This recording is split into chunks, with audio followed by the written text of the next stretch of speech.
Hello, it's me, Canoopsy, and how long does your phone's battery last? Probably like a day or two at the absolute most, unless you have one of these things, but besides the Nokia 3310, there is a phone that lasts an entire week. It has a 10,000 milliamp hour battery compared to the iPhone 6s's 1,700 milliamp hour battery, and it only costs $200.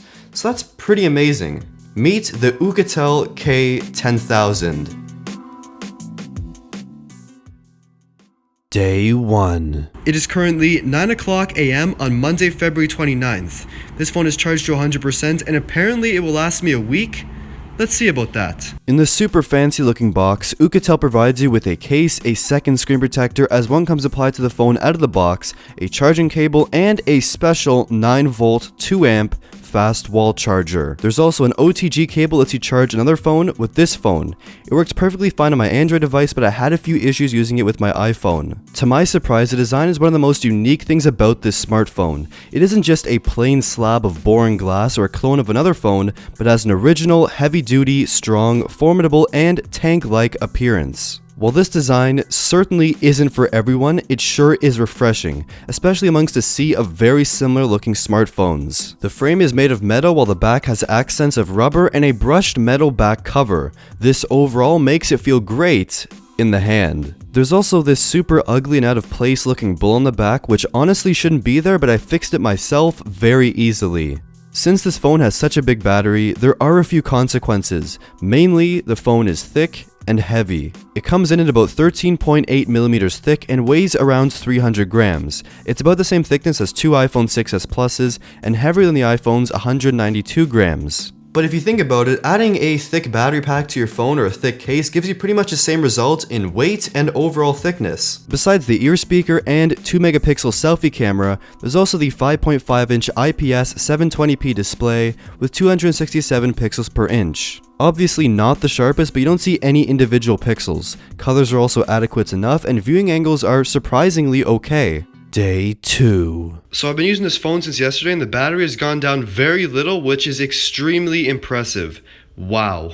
Beneath the display are the capacitive keys in the not so traditional Android format, but they're very easy to get used to. Speaking of Android, this phone runs Android 5.1 with this, in my opinion, very hideous skin on top, but I quickly put on the Google Now launcher. The phone comes with a variety of software features as well, which are mainly gesture controls, and a lot of them I never really use, but double tap to wake the screen is a very welcome addition, which not many expensive Android phones even have. Day 4. It is insanely cold out here, as you can see, lots of snow, but the battery percentage is at 66%, which is very impressive.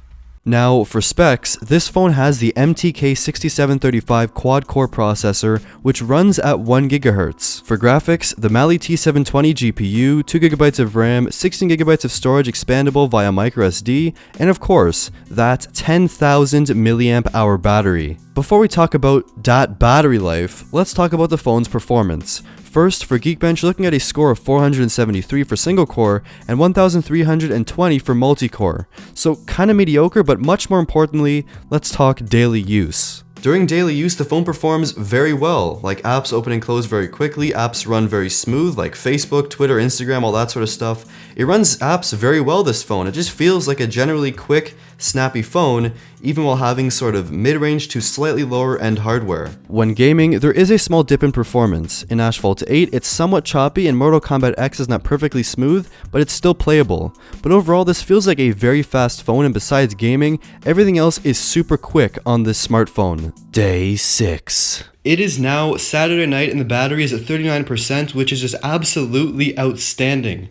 So I've been using this since Monday, it's almost been a full week, and the battery to be at that level so far is amazing. So let's talk about that battery. I tested it throughout an entire week, and throughout this whole video, you've been seeing my sort of video log with battery updates. It lasted from Monday to Monday of the next week with medium and varied usage. I used it for Facebook, Twitter, Instagram, and watched plenty of videos on it every day, all on full brightness. I'm not the heaviest user of my phone, but you can expect nearly a week of battery no matter who you are. In total, for screen on time, you can expect a continuous 30 to 32 hours straight or more, which to put it simply is quite a lot. The phone also comes loaded with power saving methods as well as an extended battery saving mode, which basically dumbs down your phone but gives you even more battery life. Day 8.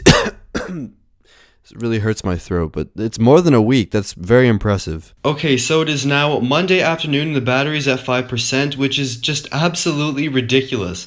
It's been pretty much a full week since I last even charged this phone, which is just, it's just mind-boggling, really. And when it comes time to charge, it'll take around 3 hours with the included fast charger. Lastly, the cameras. The front-facing 2 megapixel camera does the job, and the 8 megapixel rear camera is actually pretty good. Pictures turn out alright most of the time, and video quality is usually good enough too. Basically, it's not the best camera ever, obviously, especially at that price point, but in optimal conditions, you'll definitely be pleased. So, in summary, it has a unique design, some useful software tweaks, great daily performance, decent cameras, and of course, a battery that will last you about a week and let you charge another smartphone. The best part of it all, it costs $200. If you need a phone that lasts, want a battery pack that doubles as a smartphone, or want a solid, affordable, and long-lasting secondary phone, this is your best bet. The only negatives are that it's a bit thick, it feels heavy at first but you get used to it, and it might not work with some carriers, and that's pretty much it. If you want one for yourself, click the link in the description down below and buy one. Just do it. What do you think of the smartphone that lasts a week? Leave a comment down below with your thoughts. Like the video if you liked it, and subscribe if you haven't already. Thank you for watching.